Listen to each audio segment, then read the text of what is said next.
Electrostatics का अपन second lecture start कर रहे हैं। लेक्चर फर्स्ट के अंदर प्रॉपर्टीज ऑफ चार्ज चल रहा था, उसकी जो रिमेनिंग प्रॉपर्टीज हैं उसका डिस्कशन करने जा रहे हैं। तो नेक्स्ट प्रॉपर्टी है charge is a quantized property. Quantized का मतलब क्या होता है, उसको आप ऐसे समझें, अपन ये डिस्कस कर ही चुके हैं कि due to transfer of electron charge produce deficiency electron so positive charge and excess of electron so negative charge. अब आप ये देखो एक बॉडी ए और एक बॉडी बी है। अगर बॉडी ए से बॉडी बी के अंदर एक इलेक्ट्रॉन का ट्रांसफर हुआ, इस पर चार्ज प्लस ही होगा, इस पर चार्ज माइनस ही होगा। इससे इसमें दो इलेक्ट्रॉन गए, इस पर चार्ज प्लस 2 इस पर माइनस 2। अगर इससे इसमें n इलेक्ट्रॉन गए तो इस पर चार्ज प्लस n और इस पर आएगा माइनस n। इट मींस किसी भी बॉडी पर जो चार्ज होगा Q इक्वल टू होगा बेटा प्लस माइनस n, ये आएगा।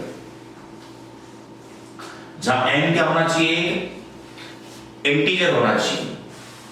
n क्या होना चाहिए, इंटीजर होना चाहिए, क्योंकि A से B के अंदर या तो एक ही इलेक्ट्रॉन जाएगा या दो इलेक्ट्रॉन जाएंगे या तीन जाएंगे, ऐसा हो नहीं सकता। 3.5 इलेक्ट्रॉन चलेंगे। तो इलेक्ट्रॉन का जो ट्रांसफर होगा वो जो नंबर होगा वो एक इंटीजर होगा। तो जो n की वैल्यू है 1 हो सकती है, 2 हो सकती है, 3 हो सकती है, डॉट एक इंटीजर होनी चाहिए। इंटीजर इट मींस किसी भी बॉडी पर जो चार्ज होगा वो इस इलेक्ट्रॉनिक चार्ज का इंटीजर मल्टीपल होगा। ये इसकी क्वांटाइज्ड प्रॉपर्टी होती है।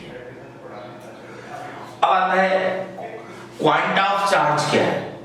तो पहले आप देखिए क्वांटा क्या होता है। एनर्जी का भी क्वांटा होता है, चार्ज का भी क्वांटा होता है। क्वांटा का मतलब होता है किसी भी बॉडी की वो मिनिमम पॉसिबल यूनिट जिससे मिलकर वो बॉडी बनी होती है, वो उस बॉडी का क्वांटा होती है। जैसे एक सिंपल सा एग्जांपल है, मकान का क्वांटा क्या होता है।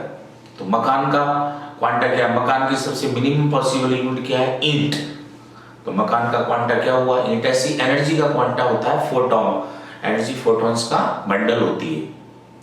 ऐसे बेटा चार्ज का क्वांटा क्या है, चार्ज का क्वांटा का मतलब किसी भी बॉडी पर मिनिमम पॉसिबल चार्ज कितना हो सकता है। तो चार्ज प्रोड्यूस किसके कारण हो रहा है, इलेक्ट्रॉन के ट्रांसफर से प्रोड्यूस हो रहा है। तो कम से कम एक इलेक्ट्रॉन का ट्रांसफर होगा। तो किसी भी बॉडी पर जो मिनिमम पॉसिबल चार्ज होगा तो प्लस ही होगा या माइनस ही होगा। इसका मतलब किसी भी बॉडी पर मिनिमम पॉसिबल चार्ज किसके इक्वल होगा, इलेक्ट्रॉनिक चार्ज के इक्वल होगा। तो जो इलेक्ट्रॉनिक चार्ज E है, E जो है E equal to 1.6 into 10 to the power minus 19 coulomb.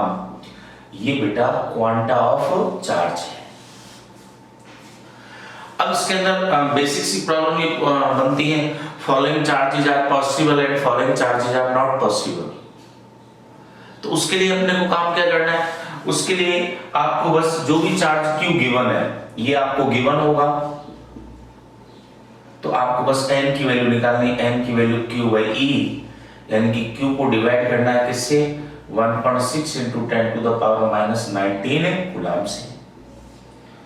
अगर ये n इंटीजर आ जाता है तो वो चार्ज पॉसिबल है, और अगर n फ्रैक्शन में आ जाता है तो वो चार्ज नॉट पॉसिबल है। जैसे सिंपल से क्वेश्चन लेना है, ये पूछा जाए following charges are possible following question ये है, following charges are possible। Question ये है, अल्टरनेटिव है first 1.6 into 10 to the power minus 18 coulomb, number 2 1.6 into 10 to the power minus 19 coulomb, number 3 1.6 into 10 to the power minus 20 coulomb और fourth 1.6 into 10 to the power minus 21 coulomb. ये बेटा तो यहां से सबसे पहले अपन n की वैल्यू फाइंड करें। n इक्वल टू क्या है, q बाई e। q की वैल्यू दे रखी है 1.6 into 10 to the power minus 18 और इसको डिवाइड करोगे 1.6 into 10 to the power minus 19 से तो ये 10 आएगा। 10 क्या है कि इंटीजर है तो पॉसिबल होगा। यहाँ पर n की वैल्यू कैलकुलेट होके 1 आएगी, ये भी पॉसिबल होगा। यहाँ पर n की वैल्यू कैलकुलेट होके 1/10 आएगी, ये पॉसिबल नहीं होगा। और यहाँ पर n की वैल्यू ये 1/100 आएगी, इसका मतलब ये भी पॉसिबल नहीं होगा। ऐसे ही दूसरा क्वेश्चन ले अपन, फॉलोइंग चार्जेज आर पॉसिबल। अपने को ये दे रखा है A 1 coulomb, B 2 coulomb, C 3 coulomb, D 4 coulomb. ये बेटा अब देखो कोई सा भी एक ले लो आप, जैसे 1 कूलम लिया आपने, n equal to q by e होता है। q की वैल्यु 1 है, उसको डिवाइड करोगे आप 1.6 into 10 to the power minus 19 से तो ये 1/1.6 into 10 to the power ऊपर गया तो 19। 1 को 1.6 से आप डिवाइड करोगे ये जो भी आएगा यानी कि 0.6352 जो भी डॉट डॉट डॉट आएगा उसको आप 10 to the power 19 से मल्टीप्लाई करोगे तो ये इसको इंटीजर बना देगा कि नहीं बना देगा, बना देगा। इसका मतलब ये इंटीजर आएगा तो ये भी पॉसिबल होगा। ऐसे इसको करके देखना, ये भी पॉसिबल होगा, ये भी पॉसिबल होगा और ये भी पॉसिबल होगा। एक क्वेश्चन और लेके चले। देखो मैं क्वेश्चन लिख रहा हूं। क्वेश्चन ये है, charge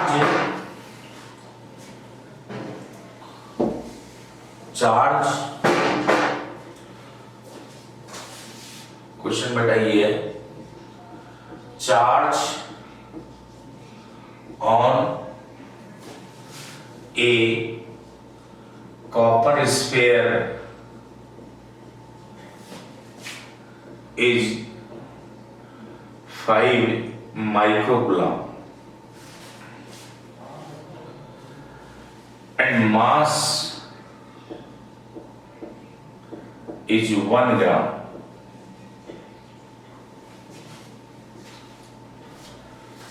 Atomic weight of copper 63.5 gram and atomic number is 29. Then calculate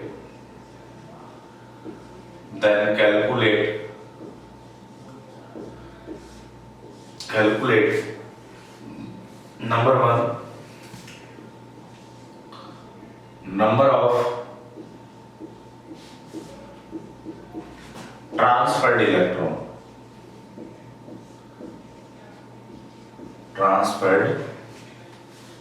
electron, ये पूछिए। Number 2 fraction of transferred electron,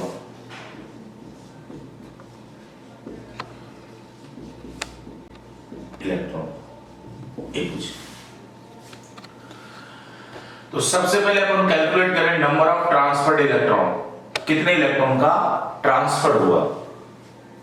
तो उसके लिए कॉपर के स्फीयर पर चार्ज कितना दे रखा है, 5 माइक्रोकूलम है, प्लस 5 माइक्रोकूलम में पॉजिटिव चार्ज आया तो इलेक्ट्रॉन का ट्रांसफर हुआ।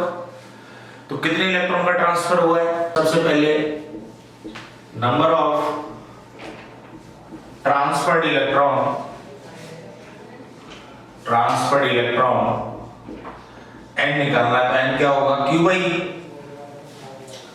यानी कि ये 5 माइक्रो है 10 टू द पावर -6 डिवाइड किया 1.6 इंटू 10 टू द पावर -19, ये ट्रांसफर्ड इलेक्ट्रॉन ये आ गया। मान लो ये x आ गया, x जो भी कैलकुलेट हो गया। अब पूछ रहा है fraction of transferred electron. Fraction of transferred electron का मतलब होता है number of transferred electron from copper sphere divided by total number of electron in copper sphere, यानी कि फ्रैक्शन ऑफ ट्रांसफर्ड इलेक्ट्रॉन इसका मतलब है number of transferred electron divided by total number of electron in copper sphere, ये है।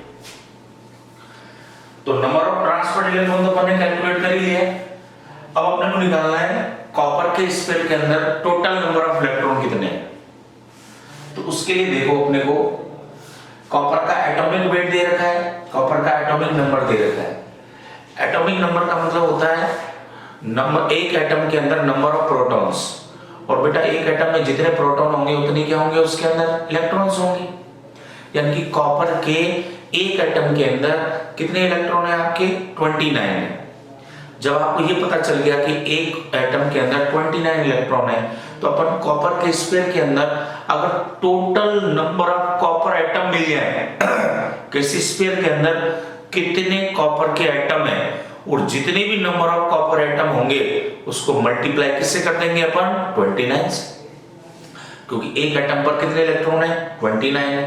तो यानी कि टोटल नंबर ऑफ इलेक्ट्रॉन क्या होंगे, total number of atom in copper sphere into number of electron in one atom. तो अब अपना काम क्या है, उस स्फीयर के अंदर टोटल कॉपर के एटम कितने हैं। तो उसके लिए देखो आप, उसके लिए अपन ऐसे करें, एटॉमिक वेट दे रखा है इसका 63.5 ग्राम। एटॉमिक वेट जो होता है वो 1 मोल का होता है, यानी कि 1 मोल के अंदर कॉपर के एटम कितने होंगे, आवोगाद्रो नंबर के इक्वल होंगे, यानी कि 6 आवोगाद्रो नंबर क्या है 6.023 into 10 to the power 23। इसका मतलब ये होगा 6.023 into 10 to the power 23 copper के जो एटम हैं उनका जो मास है वो कितना है 63.5 ग्राम है। इसका मतलब 63.5 ग्राम के अंदर कितने कॉपर के एटम होंगे, आवोगाद्रो नंबर के बराबर होंगे। 1 मोल का होता है एटॉमिक वेट। तो अपन ऐसे करें 63.5 ग्राम में कॉपर एटम कितने होंगे बेटा, आवोगाद्रो नंबर के equal 6.023 into 10 to the power 23। तो 1 ग्राम में कॉपर एटम, 1 ग्राम के अंदर कॉपर एटम कितने होंगे 6.023 10 to the power 23 divided by 63.5। अपने को कितने ग्राम में चाहिए, अपने को कॉपर स्फीयर का मास कितना दे रखा है बेटा जी 1 ग्राम ही दे रखा है। तो 1 ग्राम के अंदर कितने इतने एटम हो गए, ये नंबर ऑफ कॉपर एटम हो गए। और एक एटम के अंदर इलेक्ट्रॉन कितने 29 है। तो total number of electron, total number of electrons क्या हो जाएंगे, total number of atom 6.023 10 to the power 23 divided by 63.5 into 29। मान लो ये y आ गया। तो फ्रैक्शन क्या हो जाएगा, फ्रैक्शन हो जाएगा बेटा ट्रांसफर्ड इलेक्ट्रॉन कितने थे x, टोटल इलेक्ट्रॉन कितने थे y, तो ये x अपॉन y ये आंसर आ जाएगा। Are you clear. तो ये बेटा चार्ज की क्वांटाइज प्रॉपर्टी थी। तो ये प्रॉपर्टी जो चार्ज कंप्लीट है, अब अपन आते हैं मेथड ऑफ चार्जिंग पर। मेथड ऑफ चार्जिंग का मतलब होता है किसी भी अनचार्ज बॉडी को चार्ज करना, और जिस भी प्रोसेस से अपन उसको चार्ज करेंगे वो मेथड ऑफ क्या है, चार्जिंग है। तो अनचार्ज बॉडी को क्या करना है, चार्ज करना है, और जिस प्रोसेस, ये प्रोसेस क्या है, चार्जिंग है, और जिस प्रोसेस से करेंगे वो मेथड ऑफ चार्जिंग है। तो अपन हेडिंग डाल रहे हैं method of charging, method of charging, method of charging. तो मेथड ऑफ चार्जिंग में मेथड ऑफ चार्जिंग,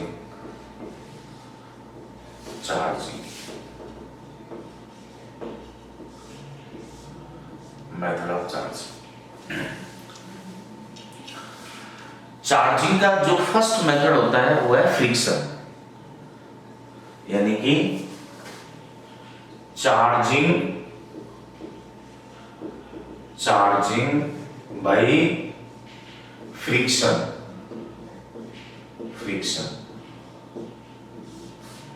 ये चार्जिंग बाय फ्रिक्शन। अब चार्जिंग बाय फ्रिक्शन को समझें उससे पहले मेरे को आपको एक टर्म समझानी है जो कि मेरे को इसमें काम में लेनी है। वो टर्म है बेटा वर्क फंक्शन। तो सबसे पहले अपन थोड़ा सा डिस्कशन करेंगे इसका, वर्क फंक्शन का। वर्क फंक्शन,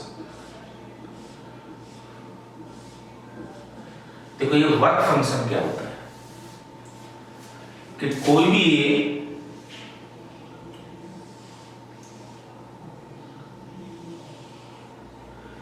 ये बॉडी, कोई भी बॉडी, इस बॉडी से इलेक्ट्रॉन्स का इमिशन करने के लिए जितनी मिनिमम रिक्वायर्ड एनर्जी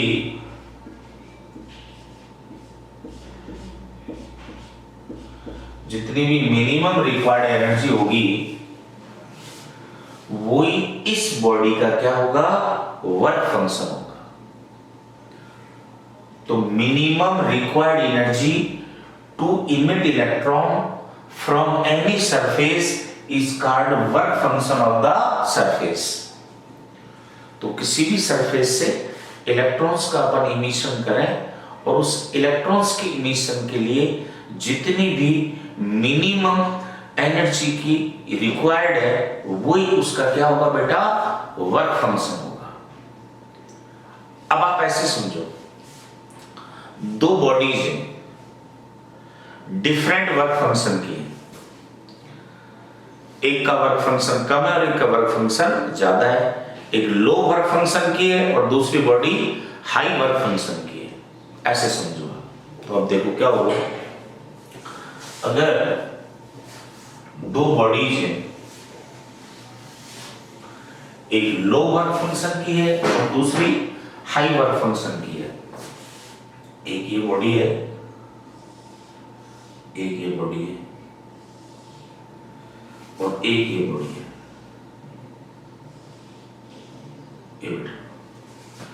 ये लो वर्क फंक्शन की है, वर्क फंक्शन की है, और ये वाली बॉडी हाई वर्क फंक्शन की है, वर्क फंक्शन की है।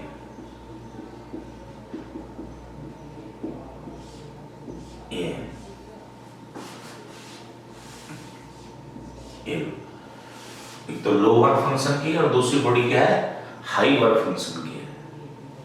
मान लो इसका जो वर्क फंक्शन है, ये बॉडी ए है और ये बॉडी बी है। मान लो इसका वर्क फंक्शन है phi A equal to 1 electron volt. यानी कि इस बॉडी से इलेक्ट्रॉन का इमिशन करें तो कम से कम कितनी एनर्जी चाहिए अपने को? 1 इलेक्ट्रॉन वोल्ट चाहिए। Are you clear?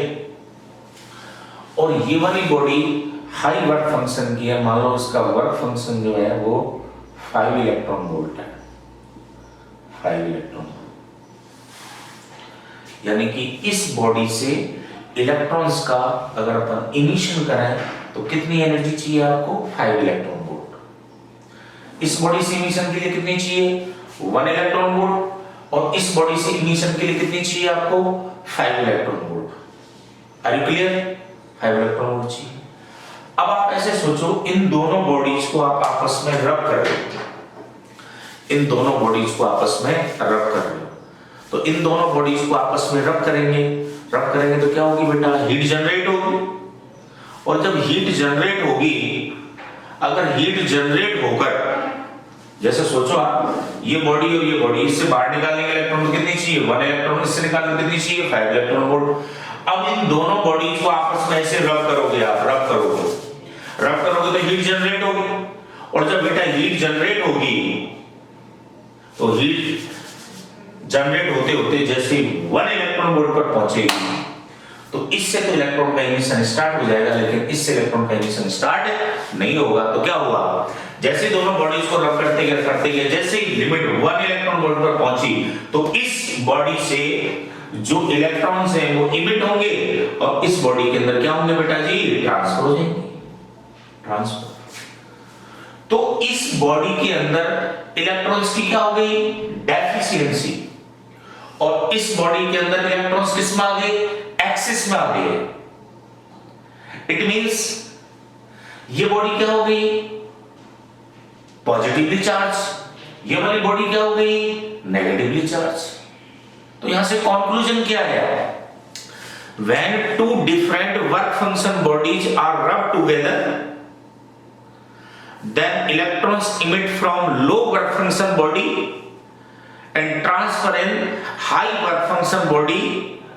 Then low work function body gets positively charged and high work function body gets negatively charged. तो बताओ, दोनों बॉडी क्या थी? अनचार्ज। और अपन ने इस प्रोसेस से उसको क्या कर दिया? चार्ज। ये क्या है बेटा? Method of charging due to friction. Are you clear? ये इसका फर्स्ट मेथड आ गया। Okay friends.